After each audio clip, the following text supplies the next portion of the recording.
Hey, everybody. I'm your host, Margaret Williamson, and you're watching Mindshifting Moments. This is a show that was created to help destigmatize the psychedelic industry through transparent conversation and getting answers to those questions from experts who are hands on in the industry every day. Most of my questions lead me to more of the scientific or technical side of the business. But I thought, hey, this time let's talk to the actual businesses, those of us who are having to go to work every day and find ourselves in a corporate environment. And a big question is, how can organizations or even employers take advantage of a lot of the benefits that come along with psychedelic medicine? I did a quick Google search, and when you start to ask that question of Google, what are employers using psychedelics? You get lines like, hey, bosses are trying to feed psychedelics to their employers, or there's the rapid rise of investment, or what's another one that I wrote down? That right, microdosing is running rampant upon the C-suites, and it sounds some alarm bells. And so I thought, hey, let me bring in someone who is an expert, not necessarily strictly in psychedelics, that his expertise supersedes that. And it goes into brand messaging. He works with brands from small to large, but helping them target their message, connect with customers, especially in today's digital world.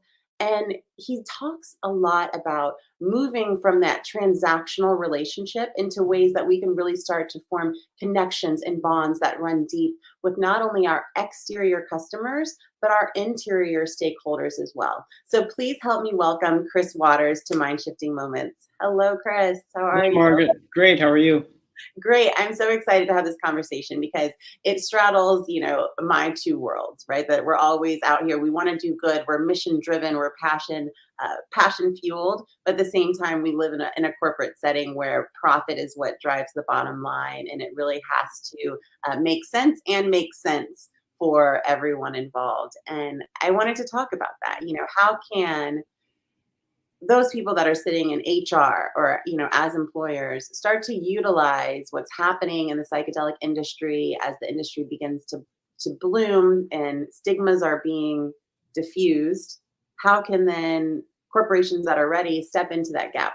Let's talk about a few different ways that they could Okay. do. Well, one thing I noticed, I've been in the industry in ad tech for over 27 years.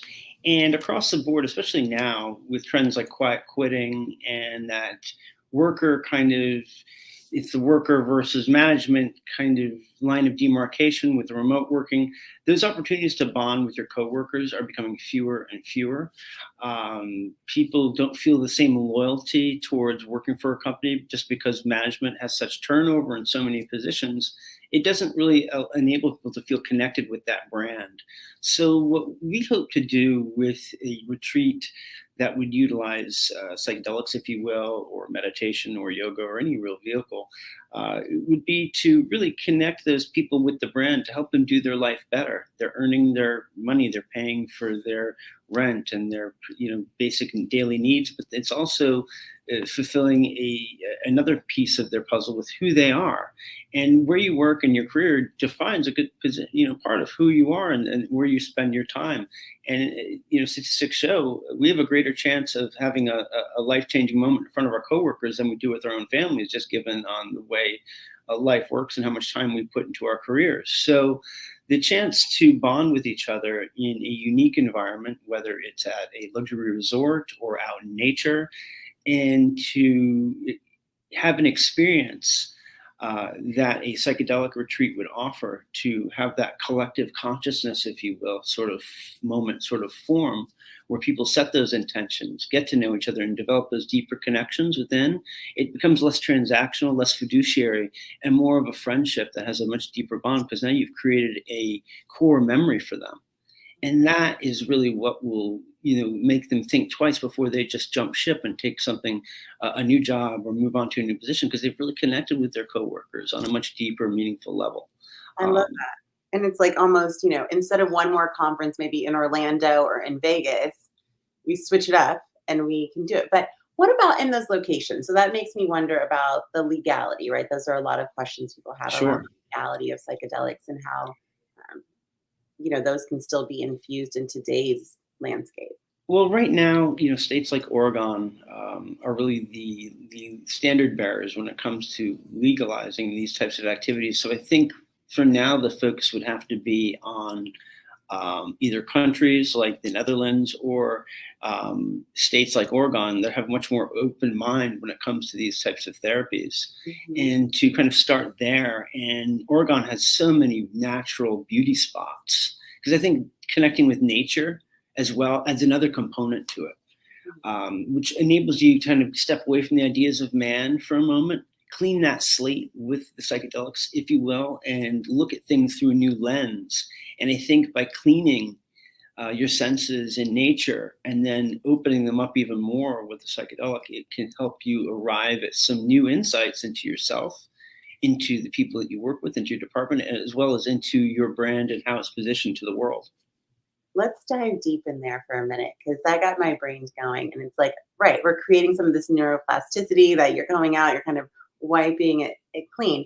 From the employer side, I might be thinking, oh, this is great. Now I can roll out a new program, a new protocol, a new foundational system that I might have and deliver it on sort of fresh ears, even from some of like my veteran employees, right? Because sometimes you know, Correct. right, that it's hard to They're change. away from their family. They're away from their daily routine, and you have their full attention there for that 72 hours or 48 hours, depending on how long the retreat is. Mhm. And it really enables you to, in some cases, um, it's an immersive experience where you can activate an element of your brand right there with your people, because it all starts with your people first, because they're the ones who are going to be the standard bearers and the thought leaders and those who contribute to that consumer or that B2B conversation Mhm. with that messaging. So it's important that they buy in from the get-go. And I think going on an experience like that and having that full attention, as well as cleaning those senses and making you more open-minded to new ideas, it can be a great vehicle for that. And now this isn't something brand new, right? I mean, there's companies that are utilizing this type of, I mean, it's not necessarily call it a training program, but like bonding, conference style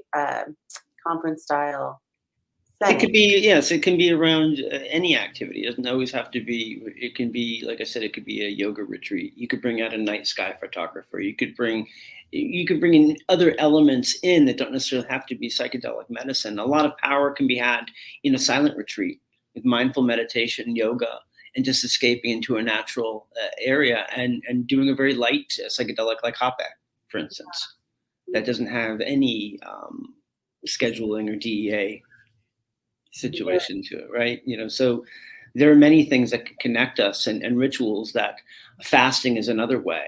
If you do the Shushon ritual out there in Death Valley where you were during the summer, you are going to have a induced psychedelic experience just from the labor and the heat and your body's reaction to those elements. So there's many different ways to achieve a different level of consciousness, and psychedelics are a great tool to do that and kind of help us cheat, if you will. But meditation and yoga and other disciplines can also help you attain those levels So of here's consciousness. this sort of red flag. You know, I'm hearing the alarm bells in the back of my like corporate brain being like, okay, what happens when my team goes through this enlightenment experience and they connect with them inner selves and they all going to decide that they no longer want to be employed?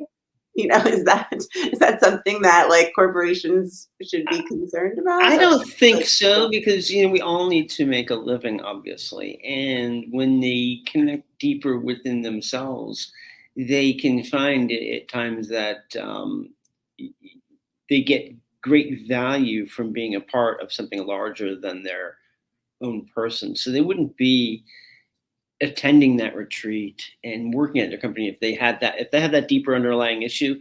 You should be happy to let them go and find that, because you don't want someone there that's quiet quitting either. And that's a trend nowadays. People are taking jobs, they don't really look at it as a career, they look at it as a temporary monetary source, not necessarily something that they're going to spend 4, 5, 6 years, 10 years at. right. People are changing jobs faster than ever, and I think a lot of that has to do with companies aren't loyal to their employees. Employees just don't feel that connection with the brands that they're working with. They don't feel their contributions matter. And I think by stripping away a lot of that and getting down to just looking at people and as human beings in an environment that is natural and in a state that allows people to be more open-minded, to listening and to tapping into, say, a higher spiritual source, that can really help alleviate a lot of stress and anxiety. I know there are experiences I've had with psychedelics that have helped me power through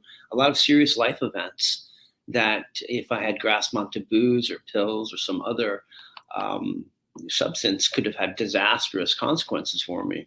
But I went the other route when my mother was dying and took on, went on a couple different psychedelic experiences or trips, if you will, really helped me cope with those situations and not get depressed. It helped me move forward and see that for me, this container is only good for so long, but there's so much more to our connection with the universe and to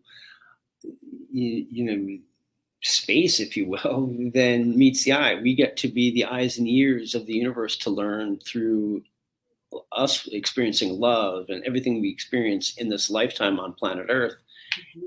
We're all the potentialities of man existing separately yet simultaneously, which is kind of neat to be the tool to explore the Earth and to feed that data, and just makes the universe smarter. And when we take psychedelics, it opens us up to that higher self and that higher connection where, in a way, we sort of mimic the ever-expanding universe, because human beings are ever-expanding. They keep more and more get born every day and more leave, and it's a never-ending cycle, and we're part of that, and it's a gift to be human. And I think that, arriving at that point when you're going through a psychedelic journey and when you do it with others, creates a really unique bond and kind of a collective consciousness where you view people at a much more deeper level than just an employee-employer and that fiduciary transactional relationship. Yep. And I want to kind of double down right there, because I think that's the heart of it, and where I want that mind shift to happen for this first one is that, hey, it's about connection. It's about establishing a bond. And when we hear trends about quiet quitting and having disloyal customer bases where everyone is sort of like, even when they're standing in front of you, they're searching the options on Amazon. No one wants to kind of commit anymore because everything is so transactional.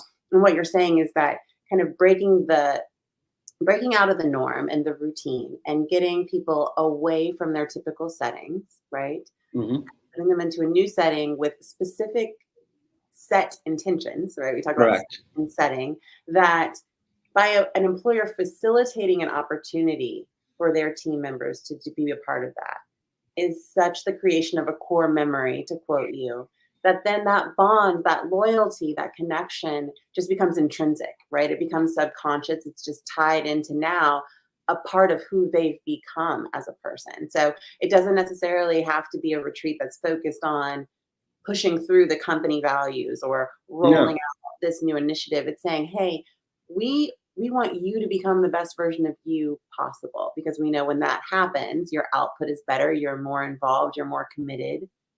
And they can be just laughing, when you drink, let's say we drink mushroom tea and the teepee falls over in the wind and we're all together putting the teepee back up and we're doing stuff like that. That's therapy and that's healing.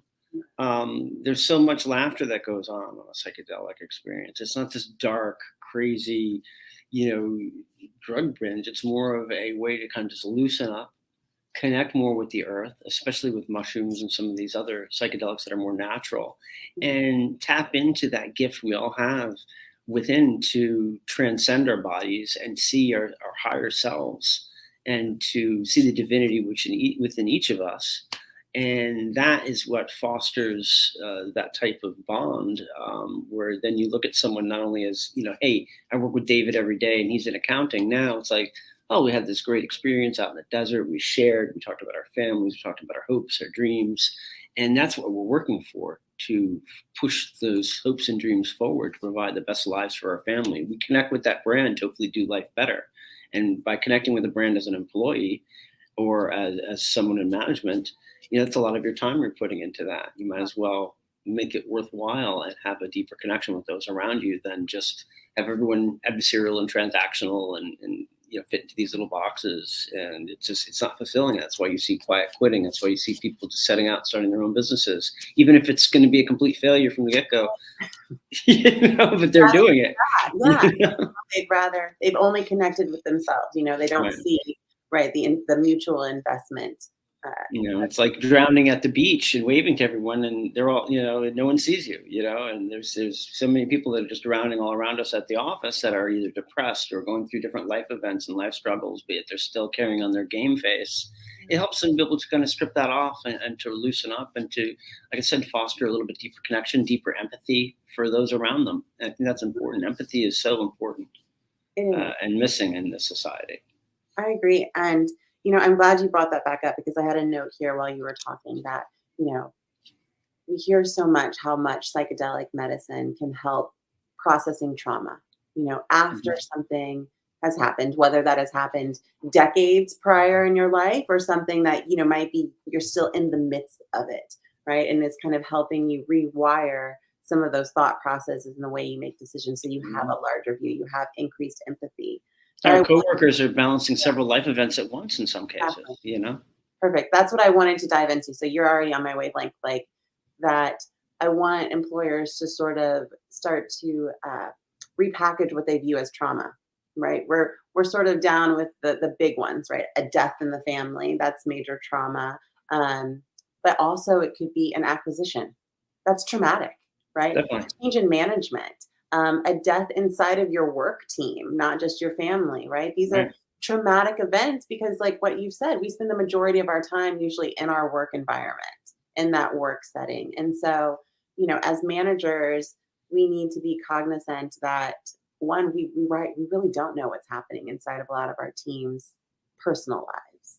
But if it's anything like our own individual lives, we know that they're filled with with trauma, right? With bad trauma and mistakes and moments that, boy, if you had to play a film strip of your life in front of everyone, oh boy, we'd all have a fun time, right? There's going to be 1 minute I know that's going to be good. And then remembering that everybody is like that, right? And that's what we have most in common, is that we all go through bad things, bad days, things that did not go according to our personal plans. And as employers, we can start to step into the gap of saying, like, hey, I'm not here to solve your individual problem, but I do want to make space for you to find the right way to process, and to go down that path to well-being. So I think that's really cool. I want to then shift gears to a B2C type of scenario. Sure. Right? Like how can we start to activate our current customer base utilizing, what's happening in the psychedelic industry, but maybe we don't sell psychedelics. Okay. So a great way to utilize a retreat, for instance, I have 3 teepees. One teepee I set up usually for in the middle for getting together communally, and then I have a men's side and a women's side. And if I was to throw a retreat that would be more of a B2C scenario, I would invite a few thought leaders from the psychedelic space. And I would, of course, invite different people from all walks of life to participate in a retreat where they're introduced to these new medicines in a retreat container that enables them to have the best experience possible without any interference from their outside daily living. And in that B2B experience, there are many brands that can participate in that. Everything down from the sleeping bags that they're going to use, to the sleeping pads, to the tea they're drinking, to the chocolate that they're going to have during this meditation we're going to do with tea and chocolate. There's so many different little products that can be introduced to this select group. So those consumers could all be CEOs of major brands, for instance. And that would have a lot of power in a B2C capacity, because these are thought leaders in their space. They matter. They have followers. If they see that this person said, hey, I went on this retreat and I really loved this chocolate that I did, and I took this tea and we did this great meditation where I let the chocolate melt on my tongue, and then we utilized that and set the intention that way. It didn't even have to be a psychedelic in that capacity that moved the needle, but it could just be something used while they're on mushroom tea, or they're doing something like that. A mushroom brand could come into play, or a ketamine clinic can supply the lozenges, or one of their practitioners can participate and lead a guided meditation, and that enables that brand interaction in that experiential in a much higher level than just getting it through YouTube, for instance, Right. and getting that messaging that way. You could do a brand activation at Bonnaroo, or at a really great festival like Burning Man. I imagine there should be some festivals migrating towards Oregon and some of these places where it's more blue sky, but those would be, a great place to have a brand activation for a company like a Mind Bloom, or some of the others out there that are introducing this messaging through YouTube and through social media, but taking another step further and doing it in an experiential environment, would be very powerful. And then other brands could also buy into that as well, Exactly. because they would be facilitating that, providing the, all the different accoutrement, the olfactory things. There's a lot that goes into a trip: body work, massage therapy, oils. I mean, there's so much that can happen during one of these retreats, depending on what's laid out in terms of the curriculum, if you will, or the itinerary. Exactly. And it just, it's again, you become a part of someone's core Mhm. memory. So even if you're not Exactly. the reason why Or they or that product. It could be that one yeah, scent that they had that exactly. opened up that olfactory, and then all of a sudden they had this great vision and they tapped in because it opened up. Even if you take psychedelic medicine, it doesn't always mean you'll have a breakthrough. Other things can help induce that breakthrough. It could be this great body work that was done, a great massage, a hand massage, reflexology while you're on, mushrooms could be Yeah, is really pleasurable and can take you somewhere. I'm sure. Music, the music that's used, the crystal bowls. There's so many different little things that can be brought in as stimuli to the control that can Mhm. really enhance. And then someone will leave that retreat saying, "Hey, you know what? I really liked that. The scents that were used on that. I'm going to get that aromatherapy, or I really like this soap that was used, or I really like this food I was given, or this chocolate brand that facilitated the, So there's Yeah. other brands that can participate in that, not just those who are in the psychedelic space. Yes. I love that mind shift, that your brand can be applicable to things outside of your industry. Hmm. But here's where I want to double back. You mentioned something that, hey, we want to create the best experience possible, right, for these Hmm. guests. In your expertise and your experience, because you're not only an expert in the digital media side and brand guidance side, you also have your kind of expert chops on the traditional ancestral medicine retreat guide leader side as well. What have you seen? What makes it the best experience possible? Is that something that can be sort of ironed out and written down to a protocol? I think in some ways, yes. I like the fact that there's two locations I've found that have been destinations where seekers have been coming to tap within to connect with their higher selves for centuries. The place that we brought you to, Margaret, was used by the Paiute and Timbasha Shoshone tribes, and they would go to the Eureka Valley, to the Eureka Dunes, where those dunes sing, and they're tuned to different musical notes. And the musical notes come from the dunes because of the solid core within, and that vibration. To me, is almost like the Earth. There's only 30 sets of singing dunes on the planet, so right then and there, it's a really special location. And then the fact that the Shoshone have been performing their ritual retreats there for centuries adds an element of kind of mystique to the location. And then the fact that the night sky is so clear and the silence is so overwhelming that it's really, that I think is so important, because there's no ideas of man in that valley whatsoever. I picked it intentionally because there's no hotels, there's no power lines, there's no reception. You completely disconnect, and the only thing you can connect with there are the vibrations from the dunes, the silence of the location, and yourself. And I think that, in essence, especially if it's done in a silent retreat capacity where the participants are silent, yet the guides can speak, depending on the lesson that they're teaching and what their intention is for each moment in the retreat. And I think that's important, to have that alone time to tap within what you need to accomplish on a personal level, but also to have some group activities where you can get together and share those experiences and form that communal collective consciousness. And that, I think, is really important. I love it. Well, if you're listening and you want to hear more of what Chris is talking about, I know that he's got, I don't know if you want to share what's coming in 2023, if there's a way that they can sign up now. Sure. If you go to www.wani, WAAHNI.com, I have my email address, subscriber sheet there, and I should have my website live within the coming weeks, where I will share a few stories and some locations and some testimonials of some of my retreat participants, a lot of images, and I'll not only show you the Eureka Valley, but I also have a special location in North Carolina called Isioa, which means the River of Many Cliffs in Cherokee. And I take my guests to Atacoa, which is their highest, most sacred mountain. And the Cherokee Empire has been established in North Carolina for over 5,000 years. And I have a very unique location where the Brown Mountain Lights have been known to occur, which is a really unique phenomenon that was actually noticed by the U.S. Geological Survey, but also by Brome, who was one of the first scientists to really tap into electrical energy and electrical currents, the Brome current. And these balls of light come up out of the gorge in North Carolina, one after the other at dusk sometimes, and they've been recorded by National Geographic and many others. And that's a really neat experience if you get lucky enough to have that. I had that happen once there.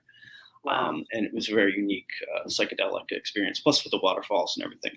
Really lends itself to some incredible meditation. But that's just a little teaser. But got a couple interesting native locations that are really lend itself to some really unique experiences. Oh, wonderful. And I hope, if you're listening today that, something is shifting inside of you and you're starting to understand that psychedelics are much bigger than maybe anything any of us are imagining and picturing, and that the tentacles and the benefits and the changes that can occur are just, we're only beginning to see what they can have. And hopefully take advantage of Chris and all of his expertise and knowledge. I know that I have, and I've only just started to take advantage of everything that I'll learn from him. And remember, I'm Margaret Williamson. I'm head of partnerships at Nucleus. We're a venture studio that helps to build brands that educate people, aggregate data, and activate customers inside of the psychedelic space. So if you're interested in growing yourself inside of the industry, or you have a mind shifting moments question that you'd love for me to ask, please get in touch with me, and I will see you guys next week. Thank you, Margaret. Bye. Chris.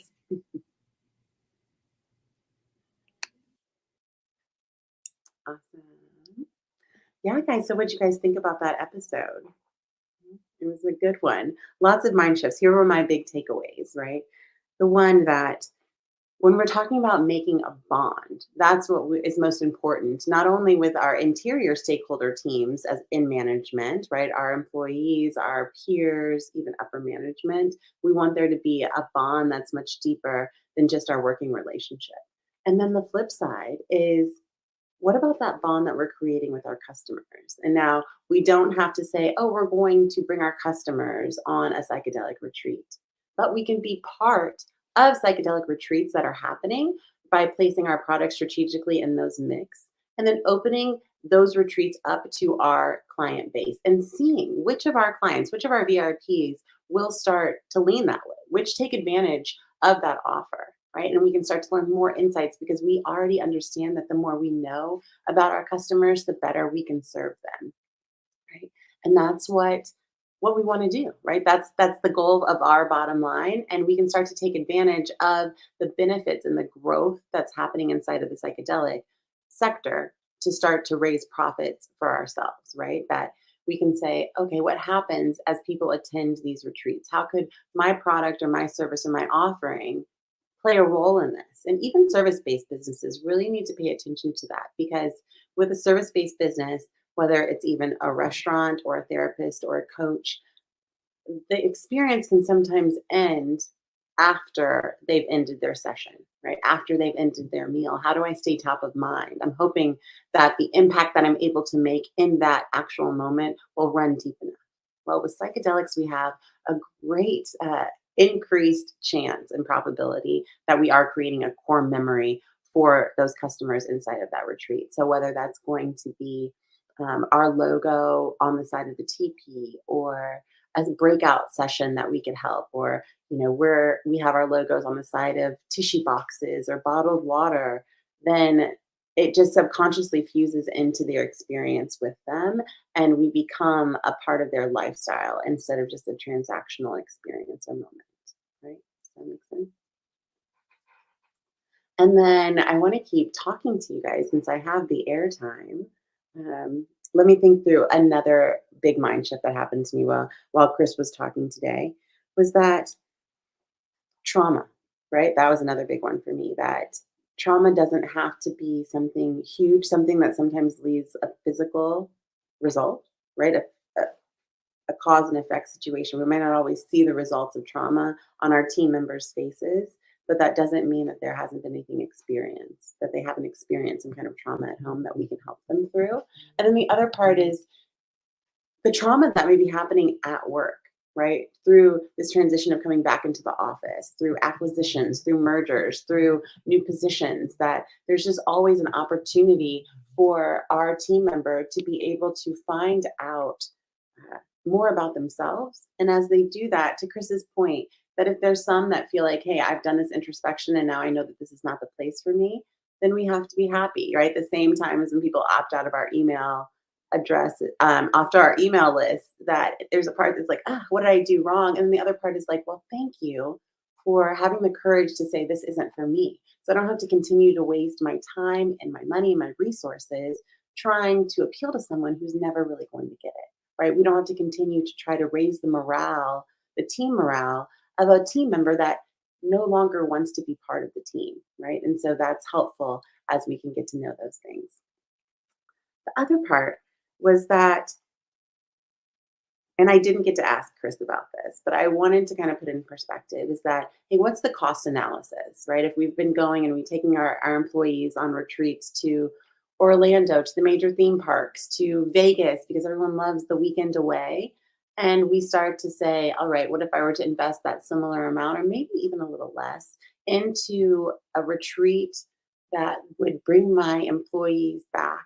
And this is because of the data, because of the research, bring them back with a renewed sense of self, with some neuroplasticity happening, ready to take on a new adventure or a new protocol. So it might make sense to position some of these retreats around rollouts of new products, around management changes, right? So that we know that our team is a little bit more open to some of these changes that might be happening, that we can help them process those changes a little bit better. Another thing that I thought was brilliant is that you can take these things onto an immersive standpoint, right? That we can look at what psychedelics is doing for our customers and even for ourselves as we go down this journey and this path to well being and start understanding how our brands can play a role in that. Right? I own a clothing brand outside of my position at Nucleus.